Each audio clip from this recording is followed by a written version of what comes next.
सवाल।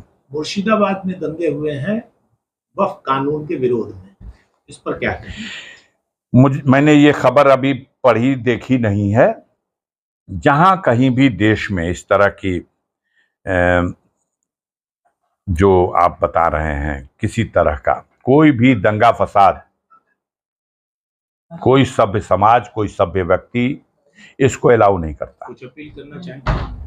अपील तो हम कह रहे हैं, देश की जनता सशंकित है, हमारी नीयत पर उसको शक है। हम कहते कुछ है और करते कुछ है। नीयत पर इसलिए शक है कि हम कह रहे हैं कि अल्पसंख्यक पिछड़ों का हमें बहुत दर्द है और हम उनका हक उनको देना चाहते हैं, और देश के बहुसंख्यक पिछड़ों का हम हक लूट के बैठे हुए हैं, रिजर्वेशन खत्म कर दिए हैं। इसलिए लोगों को शक है, लोगों को इसलिए संदेह हो रहा है कि हम अल्पसंख्यक महिलाओं के प्रति बहुत चिंतित हैं। हम अल्पसंख्यक महिलाओं को उनका कल्याण करने के लिए, उनका अधिकार देने के लिए, उनके हित में यह फैसला ले रहे हैं। अब इस सवाल पर तो हमें कई लोग कहते हैं निजी सवालों पर मत कहिए, लेकिन अगर हमने अपने परिवार को भी हक न लौटाया हो उसका, तो हमसे कैसे कोई उम्मीद करेगा कि हम अल्पसंख्यक महिलाओं का दर्द अपने दिल में सही पाले हुए हैं। इस सवाल को भी मैंने पार्लियामेंट में कहा कि बॉम्बे महानगरी की सबसे ऊंची इमारत, जिसे देश के बहुत से लोग जानते हैं वो इमारत किसकी है, वो यतीम खाने के नाम से वक्फ की गई एक जमीन पर बनी है। अब वो खतरे में है। अगर वक्फ बोर्ड के पास अधिकार रहेगा तो कल वो बिल्डिंग खतरे में आ जाएगी। संसद से जो पास हुए, देखिए बात अब पूरी हमारी समझ लीजिए पहले, क्यों इस सवाल पर लोग विचलित हैं। लोग विचलित है कि हम वक्फ की संपत्तियों का संरक्षण करेंगे, तो लाल किले का संरक्षण करने के लिए डालमिया को क्यों दे दिया? इसलिए हमारी नीयत पे लोगों को शक है। कोई दानी, कोई महादानी अपनी संपत्ति अपने पुण्य के लिए गरीबों, महिलाओं, बेसहारा लोगों के काम आ जाए, इस उद्देश्य से संपत्ति दान में दे देता है। जिसको दान दिया, दान देने की प्रक्रिया को वक्फ कहते हैं। दान कर दिया, यही वक्फ है। इसको उर्दू शब्द है वक्फ।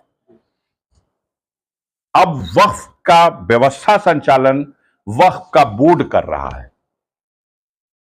जो दान जहां मिल रहा है उसका संचालन करने के लिए वक्फ बोर्ड है। अब वक्फ बोर्ड का संचालन किसी और के हाथ में दिया जाएगा तो लोगों को शक हो रहा है कि ये वक्फ की जो संपत्ति है, ये संचालन करने वालों की बाप की संपत्ति नहीं है, ये उसके एक अमानत के रखवैया हैं। वो किसकी अमानत है? जिसमें से 99% लोग ऐसे होंगे, 90-95%, जिन्होंने वक्फ किया दुनिया से चले गए हैं। तो मरे हुए लोगों की वो अमानत, उसका कोई दूसरा कैसे मालिक हो सकता है? वो दे गया कोई मरा हुआ आदमी आपको, और वो दुनिया छोड़ के चला गया। अब आप अगर उसमें कोई बेईमानी कर रहे हैं तो ये आपके ईमान की खोट है। पारदर्शिता होनी चाहिए, लेकिन उस ईमानदारी कराने के नाम पर ऐसा आदमी हाथ में ले। सदन के अंदर स्वीकार किया गया कि हम मस्जिदों को, मदरसों को, ईदगाहों को या ऐसी कोई दरसगाहों को जो इस्तेमाल में आ रही हैं उसको छुएंगे नहीं।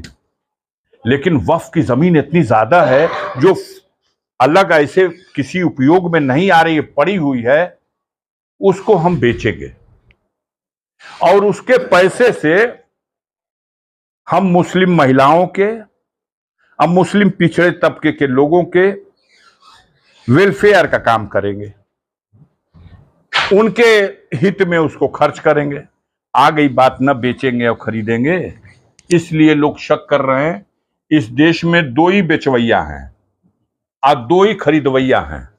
एक खरीदवैया की वो ऊंची वाली इमारत जो बंबई में चमचमा रही है, वही तो खरीदेगा। अब बेचने वाला कौन होगा? उसी की तो व्यवस्था हो रही है। तो लोगों को पच नहीं पा रहा।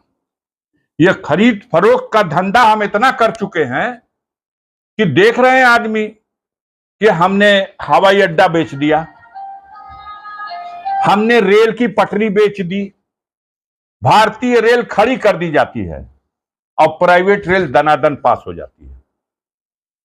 लोगों को इसलिए शक है कि हम कहते हैं कि हवाई चप्पल वालों को हवाई जहाज में उड़ा देंगे। अभी महाकुंभ का आयोजन था। ये कैसी हमारी नीति है? 50-50 हजार में लोगों को इलाहाबाद जाने का टिकट एयर का नहीं मिला।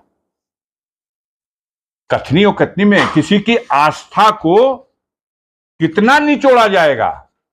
सुविधा देनी चाहिए थी कि 1000 के टिकट में जाइए, 2000 के टिकट में जाइए। प्राइवेट लोगों को जब जहाज दे दोगे तो वो तो अवसर, हमारा ही डायलॉग है, आपदा को अवसर बना लो। उन्होंने आपदा को अवसर बना लिया। 50,000 60,000 का एक एक टिकट बिका है। इसलिए देश की जनता सशंकित है। अराजकता न हो, मैं इसकी अपील करूंगा। कानून के रास्ते से मैटर, जहां कानून बनता है वहां